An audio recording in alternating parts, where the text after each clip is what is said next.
I've been on the receiving end of verbal abuse from my stepson, Alex, who is my husband Mark's child from a previous marriage. I've kept it to myself, not wanting to upset Mark. One day, when I flew back to my hometown, Mark got stuck at work and couldn't pick me up, so Alex came instead. But when he arrived at the airport, his response to my thanks was harsh. "I just can't do this." "What?" "Just seeing your face makes me sick. Breathing the same air as you feel like it could lead to a disaster. And the idea of my car smelling like an old lady, no way." He taunted me with a smirk. "If you buy me a new car, I might let you ride. But you don't have that kind of money, do you? You're just a parasite living off my dad." Grinning, Alex continued. "Parasites like you can't ride in my car. Walk home, it's only a 3-hour walk." "All right." As Alex walked away, I felt a wave of anger. "Watch out. You'll see what happens when you mock me." I'm Emily, a housewife who married Mark, a colleague, 10 years ago. We met when I transferred from the accounting department to sales administration, where Mark worked. We grew close working together and he proposed 2 years later. It was like a dream, but I didn't answer right away. It is because Mark was a widower and a single father with a young son, Alex. He had been raising Alex with the help of his parents. I carefully tried to bond with Alex by having meals together and going to amusement parks and animated movies. Alex was a quiet and unfriendly kid. It was hard to believe that such a cold and aloof child was the child of gentle and generous Mark. But I knew it must be hard for a boy at his age to warm up to a new mom. I decided to think, if Alex rejects me, we'll drop the talk of marriage. Surprisingly, Alex accepted me. "I don't dislike my new mom," he said shyly. So, Mark and I got married, and the 3 of us started our life together. Little did I know, problems were just around the corner. After a while, Mark hesitantly asked me, "Emily, would it be too hard to switch to part-time work?" "Why?" "Well, Alex has been feeling lonely in the evenings. He wants you to come home earlier." I knew that before we got married since Mark had told me that Alex had stopped going to school recently. He would participate in events but otherwise stayed at home. Alex never answered the reason. Neither Alex's friend nor anyone else could answer Mark's question. Mark and I read books about truancy and attended lectures, trying to figure out how to be supportive parents. We secretly hoped he'd go back to school, even after starting middle school. "The hardest part is for him. I hope he can go back to school soon," I was told by Mark, and we decided to watch over him warmly together. That's when Mark suggested I work part-time. So, I talked to my workplace and shifted from full-time to part-time. Maybe Alex felt left out being home alone, I thought. But then, Alex's attitude towards me changed drastically. It seemed like he waited for me to come home just to complain. "What's with today's lunch? Just leftovers and microwave meals? Isn't it normal to cook from scratch?" "I'm sorry, I didn't have time." "Oh, I'll make your lunchbox, the same one with mine. You can just heat it up." "Look, another shortcut. You could just come home during your lunch break and cook. I want fresh meals." As I struggled to respond, Alex smirked at me maliciously. "A mother should be able to do at least that." "All right, I got it."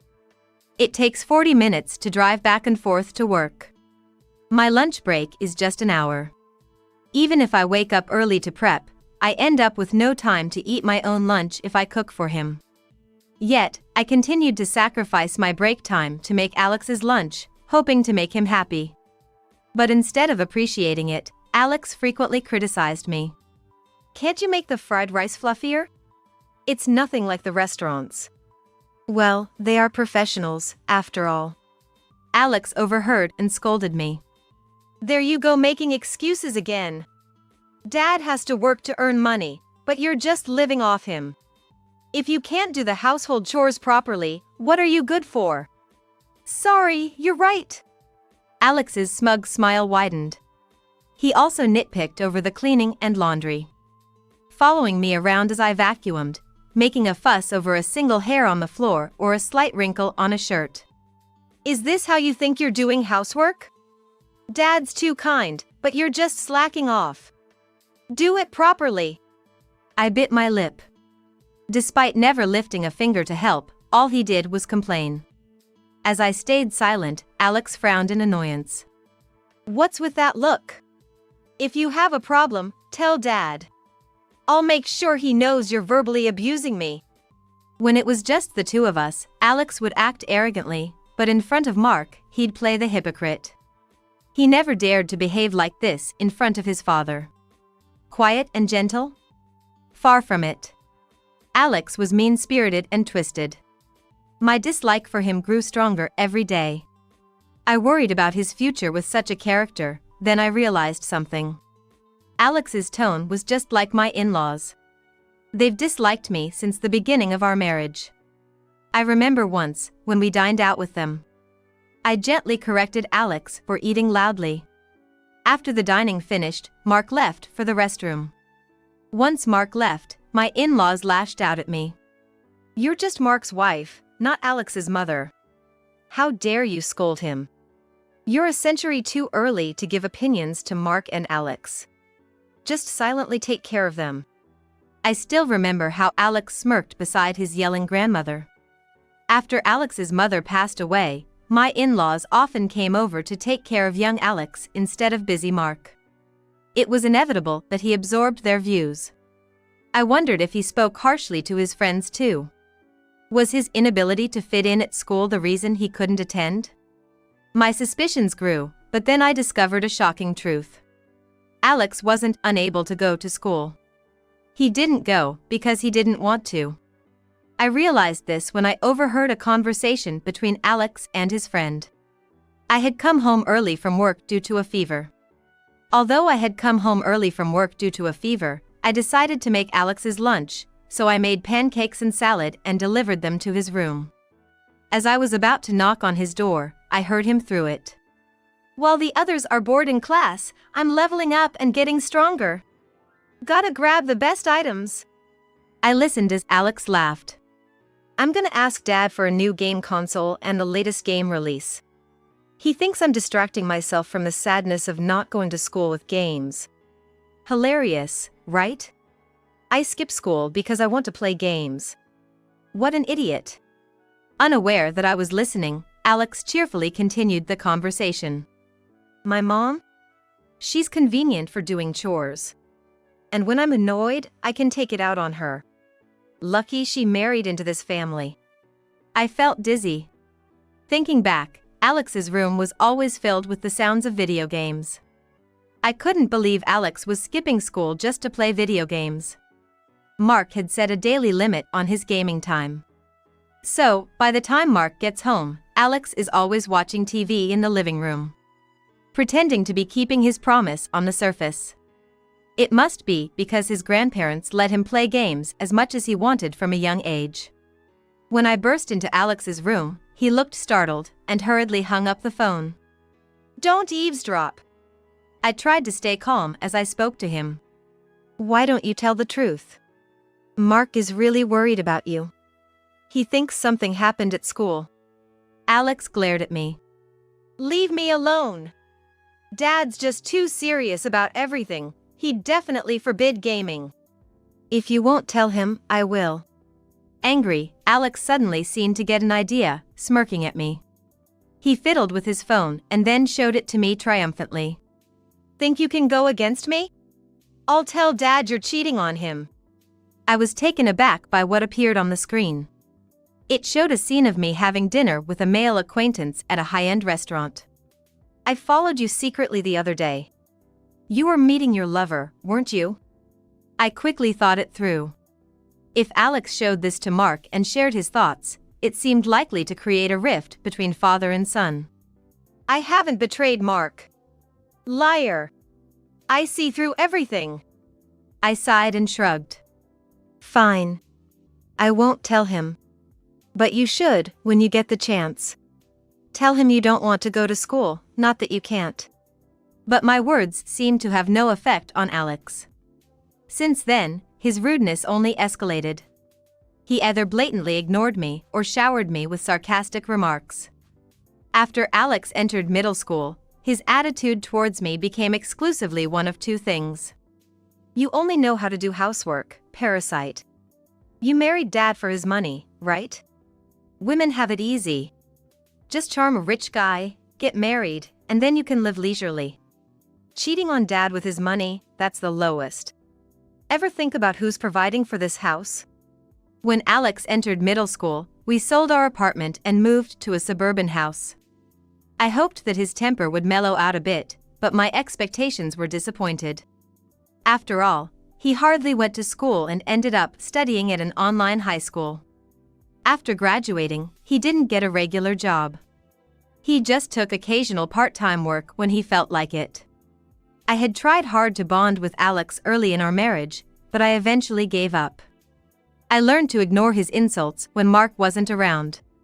One day, Mark came home from work and mentioned, Alex wants to get his driver's license. I told him to save up his part-time earnings for it. Maybe having a goal will motivate him to work harder. He might even get a regular job once he's used to working. A few days after this hopeful conversation, my MIL arrived unannounced, grinning as she told Mark, I took care of the driving school enrollment for Alex. What? Once he gets his license, I'll buy him a new car. It'll be fun. Don't make decisions like that. I told him he had to pay for it with his part-time earnings. Mark, unusually agitated, was met with a nonchalant response from his mother. Alex needs our help, his salary isn't much. It's only right to support him. Mark, perhaps thinking it futile, stopped protesting further. As expected, Alex didn't work and instead went to driving school. After getting his license, he had his grandmother buy him a foreign car, which he used to drive around and boast to his friends. Like Mark, I lost the will to advise either my MIL or Alex, secretly just hoping he wouldn't cause any accidents. When I was accustomed to Alex's driving, I flew to my hometown to attend a friend's wedding. The next day, while on my way back by plane, I received a message from Mark. Sorry. A mistake by one of my subordinates came up, and I have to work overtime. I don't know what time I'll be able to come home. I'm not good at driving. I had always asked Mark for a ride because I wasn't confident about making the round trip to and from the downtown airport. It's okay, I'll catch a taxi, I replied. It's too far to walk from the station to our house, especially after the last bus has gone. Then Mark sent an unexpected response. Alex will come to pick you up at the airport. You don't like taxis, right? I hesitated for a moment. He's coming to pick me up? That's nice, but the idea of being alone in the car with him is suffocating. Alex wants to show off his driving skills. I chuckled softly. He does have his endearing moments. Then maybe I'll take him up on his offer. That's a good idea. I'll let Alex know. Shortly after, a message from Alex came through. Wait in the lobby. It was a curt message, but I was happy. Maybe this would be a chance to close the gap between us. Eventually, the plane landed at the airport. I collected my baggage and headed to the lobby, pulling my suitcase. When I saw Alex in the distance, I stood up. Thank you for coming to get me. As I thanked him, Alex smirked. I just can't do this. What? I asked cautiously. Is it because you drive roughly or something? I'm bad at driving too, so it's okay. No, you idiot. Alex twisted his mouth. Just seeing your face makes me feel sick. Breathing the same air seems like it could cause an accident. And the idea of my precious car smelling like an old lady, no way. As I looked confused, he continued. If you buy me a new car, I might let you ride. But you can't afford it, right? You're just a parasite living off my dad. Grinning, Alex added. Parasites like you can't ride. Walk home. It's only a 3-hour walk. I stared at Alex's face. It took a while to comprehend his words. Hey, did you get that? Is your brain okay? Yeah. Oh, and don't tell Dad. Just say you walked home for exercise. Maybe this will help you lose some weight. You should thank me. Laughing loudly, Alex walked away. As I watched his fading back, intense anger rose within me. I had been enduring this, not wanting to upset Mark or ruin their father-son relationship. But I've reached my limit. Just watch. He'll see what happens when he mocks me. Walking home for 3 hours in the middle of the night is too much. I don't like it, but I'll take a taxi home. About 10 minutes into my walk to the taxi stand, my phone rang. It was Alex. I ignored the call, but as soon as it went to voicemail, he called again. He kept calling persistently. The echoing ring in the empty hallway was so loud that I finally gave in and answered. Hello. Don't ignore me, answer quickly. What? If it's nothing, I'm hanging up. What did you tell Dad? Alex sounded almost hysterical. He must have really upset Mark. I just told him about your behavior. You had no business doing that. Where are you? On my way to the taxi stand. Then wait there. I'm coming to pick you up.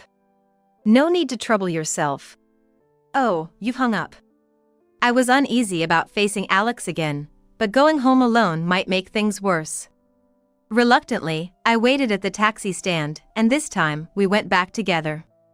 Strangely, my FIL's car was in the parking lot. Why so late? I wondered, entering the house to find Mark greeting me at the entrance. His gentle smile was comforting. Welcome home, Emily. I'm back. Is my FIL here? I called my parents. I know you're tired, but after you've put your suitcase in the bedroom and changed, could you come to the living room? I want to have a family meeting with them. Mark's serious face conveyed his firm resolve. I left my suitcase in the bedroom, changed, and headed to the living room where my in-laws were waiting. Right off the bat, my MAL started yelling. Why call elderly parents at this hour? Surely Emily told you to do this. Such a poorly mannered DIL. Exactly.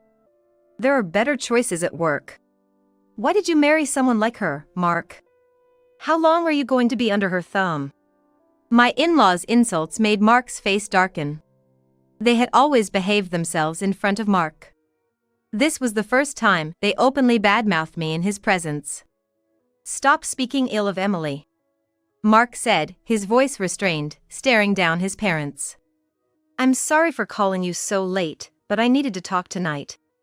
Facing Alex and my in-laws, Mark and I sat on the sofa, beginning to talk with stern expressions. I asked Alex to pick Emily up from the airport, and he readily agreed. But then he said, Emily's taking a taxi home. She really said that? I called Emily, and she said she was left at the airport. Is that what you're upset about? My MIL laughed, shrugging. She should have just walked home. She'd have made it by morning. Exactly. She's just a DIL. Who does she think she is asking for a pickup? Alex and my in-laws exchanged nods, but Mark's eyes narrowed. He calmly placed his phone on the living room table and spoke firmly. The real issue is this image Emily sent me. My in-laws and Alex looked at the phone and instantly paled. When did you? Alex looked at his grandparents begging for help, but my in-laws just turned their faces away, remaining silent. Displayed on Mark's phone were messages between Alex and my in-laws. Alex, I heard from Mark you can't go to school. Are you unwell somewhere? Grandpa, Grandma, don't worry. I'm not going to school not because I can't, but because I don't want to. I mean, if I go to school, I can't play games, right? Well, that's it then. We thought Alex was just sensitive and found it hard to be with noisy teachers and friends. Don't tell Dad, okay? And, I want to spend money on games, but my allowance isn't enough. Would $20,000 be enough for now? I'll transfer it to your account without letting Mark know. It's natural for a child to play. That's fine. Just relax at home as much as you want. Thanks, you guys really understand. Grandpa, Grandma, thanks a lot. Mark, with a furious expression, and the silent in-laws and Alex listened as I explained. A few years ago, I saw this displayed on Alex's phone when he left it in the living room. I took a photo thinking of consulting Mark, but it was hard to bring up, so I just kept it.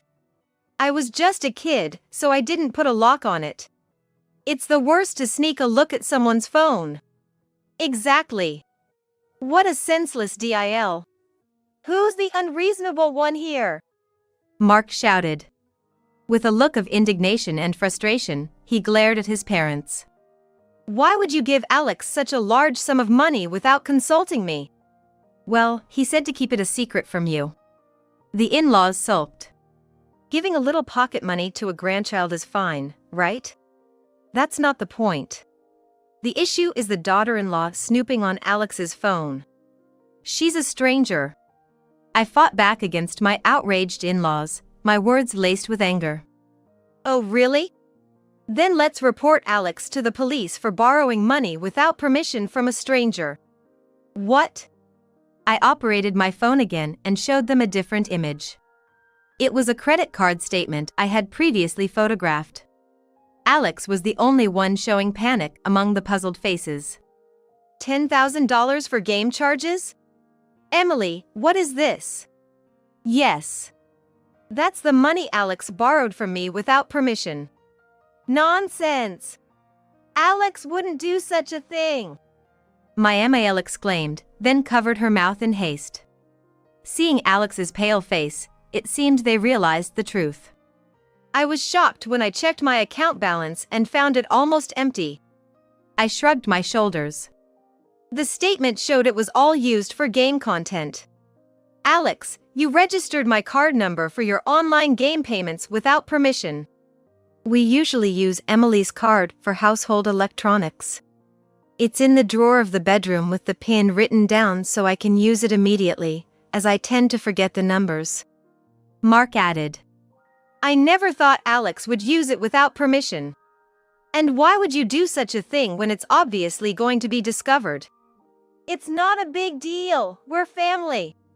Alex yelled in frustration. The in-laws joined in. What's wrong with giving $10,000? It's nothing. Yeah, why does a daughter-in-law have to make such a fuss? You spoil Alex by letting him get away with everything. That's why he's become so self-centered. Mark raised his voice. He stood up impatiently, glaring at his parents and Alex.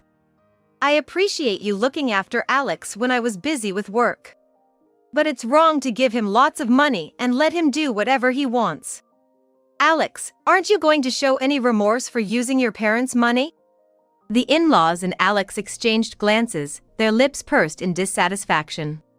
It's unfair to be criticized for spoiling our grandson. If there's a problem with Alex's upbringing, it's the mother's fault. Children learn by watching their mother. The DIL's upbringing is inadequate. Exactly, Emily, take responsibility. Pointed at by my FIL, I was speechless. My anger turned into laughter. There was nothing but to do so. Is it my responsibility, then? But it's true, isn't it? Suddenly, I noticed Mark's eyes glaring fiercely, his fists clenched in anger. Both of you always have so much to say. Emily married me, a man with a child, on her first marriage. Do you know what kind of resolve she had to come into this family? Mark. Everyone should be more grateful to Emily. Then, Alex, who had been silent with his mouth turned down at the corners, suddenly looked up as if he had an idea. With a smirking face, he addressed Mark. Dad, you really trust this Emily, huh? Of course. Annoyed, Mark responded, and Alex, with a full smile, proclaimed. This woman, she's been cheating. Yeah, maybe she still is. What? Cheating? I knew it, I had a feeling. Such a worthless woman. The in-laws became excited. Do you have proof? Of course. Just wait. As Mark frowned skeptically, Alex scrolled through his phone, hurrying to find the so-called proof. Ah, found it. Let's see. The in-laws peered eagerly at the screen. Alex, sitting back smugly and with a look of triumph, declared confidently. I'm smart, so I kept the photo from that time. Good job, Alex. Raphael condescendingly addressed Mark. You see now? Get rid of such a woman. If you need a wife just for housekeeping, you can find another. That's right. She should be grateful just to be in this house, but instead, she's acting like a mother. So annoying. Yeah. You're living off Dad and yet have the nerve to cheat, shameless. Alex joined in angrily. Dad, you really lack judgment. Next time you marry, find someone younger, prettier, and more obedient. 50-something, ordinary-looking, and sorry for being defiant. My anger boiled. So, get out, cheating woman. This is mine and Dad's house. I'm not cheating. I looked up at Mark, who seemed to understand and nodded. Peering at Alex's phone, then meeting my gaze, Mark sighed deeply. Alex, you followed Emily? Yeah. She dressed up and went out, not acting her age. It was a yearly dinner with a friend. Right, cheating with a man. A what? Confused, Alex and the in-laws looked at Mark, who wore a stern expression. December 20th, at the restaurant near the station. An old friend of mine, who works abroad, comes home for Christmas, so we eat together every year. He's been my friend for years and Emily's college classmate. It's only me and him in the photo, but Mark joined us after work. See, it's a table for 4. Oh, it's true. The in-laws scrutinized the phone screen, then glanced at Alex. Seriously? I kind of remember this guy. He's Dad's friend? Alex scratched his head and laughed it off. However, his complaints towards me didn't seem to end, and he pointed at me, hurling more insults. But still, she's living off Dad's money, right? Dad's paying the house loan too. Mael joined in. That's right. And yet she acts so high and mighty. Who does she think she is? I've never once thought of her as a mother. I actually wanted to oppose the marriage, but she forced her way into our house. No, you accepted me, and that's why we got married. What are you saying now? It's obvious she married Mark for his money. Mark, wake up. You're being deceived. Mark shrugged off his clinging mother and firmly stated. Alex asked for her to come home early, so she switched to part-time work. Have you forgotten? Was that so? I feel guilty for leaving all the household work to Emily while I'm busy with work. And you, who hardly works and just plays games at home, have no right to say anything. Mark glared sternly at Alex. Thanks to Emily, we can live in this spacious house. Be grateful to her. What? This house was bought by Emily. Alex's eyes widened. What do you mean? When Alex was struggling with school and staying at home, Emily suggested moving to a suburban house from our apartment near the station, thinking you would be more comfortable. Alex was speechless as Mark turned to him. Emily asked me to keep it a secret, not wanting to make you uncomfortable. But I should have told you sooner. Alex's face turned pale. Technically, it's Emily's and my house, since I contribute to the expenses too. By the way, Alex, have you paid even a penny towards living expenses since you started working? Wait, you're not telling Alex to leave, are you? The in-laws and Alex panicked. Emily, the cheating thing was just a misunderstanding, and we didn't know this house was bought by you. Right, Alex? Yeah, if you bought it, I don't need to leave. Alex smiled ingratiatingly at me. Let's forget about the past and get along, Mom. We're family, after all. Please forgive me. Looking forward to being with you. He smiled, trying to cozy up to me, but Mark finally lost his temper. How dare you say such shameless things? Mark's bellow made the in-laws and Alex tremble. If you care so much about Alex, then live with him. I refuse to take care of him any longer. From today, I cut ties with you. Don't ever show your faces again. You're so cold-hearted, Mark. You used to be so kind, but you've completely changed because of your wife. A father, yet so heartless. Mark glanced coldly at his lamenting in-laws. All right. Alex, come live with us from today. We'll live together. Thanks, Grandpa. Dad, you'll regret being so cold to your precious heir. Complaining, the in-laws and Alex left our house. Living with them, Alex's self-centeredness seemed to exasperate his elderly grandparents. Despite living with his elderly grandparents, Alex doesn't help with any household chores at all. Alex spends more time playing games than working, and when his part-time job earnings run out, he pesters his pension-living grandparents for pocket money. Mark, maybe you should take Alex back? Parents should take care of their children. Our pension and savings are getting devoured by Alex. Please, take him back. Later, the in-laws called Mark, begging him to take Alex back, but Mark immediately blocked their number. Half a year passed, and the $10,000 Alex had used from my account still hadn't been returned. When I contacted Alex, his response was astonishing. We're family, so it's not a crime. Don't you know that? It might not be a criminal offense, but I can sue you in civil court. What? You didn't know? If you don't pay, I'll take you to court. Perhaps scared by my threat, the next day $10,000 was deposited into my account. Of course, Alex didn't have that kind of money, so it seems his grandparents covered the cost for him. However, Alex had no intention of repaying them and continued to laze around at his parents' home without working. This caused even more strife between Alex and his grandparents. Recently, Alex and Raphael have been having big fights every day. Their quarrels have become so loud and frequent that the neighbors often call the police, and now the family is considered a nuisance in the neighborhood. A month after Mark kicked Alex out, Mark and I celebrated our 10th wedding anniversary at the restaurant where he had proposed, toasting with wine. I'm sorry, Emily, for all the hardship. Mark, you're still apologizing? It's okay now. Smiling, I reassured him, and Mark spoke in a soft tone. I had an inkling that Alex and my parents didn't think highly of you. I optimistically thought they'd warm up to you eventually. I never imagined they'd hurl such terrible insults at you. Thanks to you standing up for me, I feel relieved. Thank you. Mark immediately retorted as I expressed my gratitude with a smile. Of course. I should have cut ties with them sooner. I wanted to get along with your family. It's a pity. What are you saying? You are much more important to me. I was warmed by Mark's kind words and gentle smile. I felt grateful to be married to him.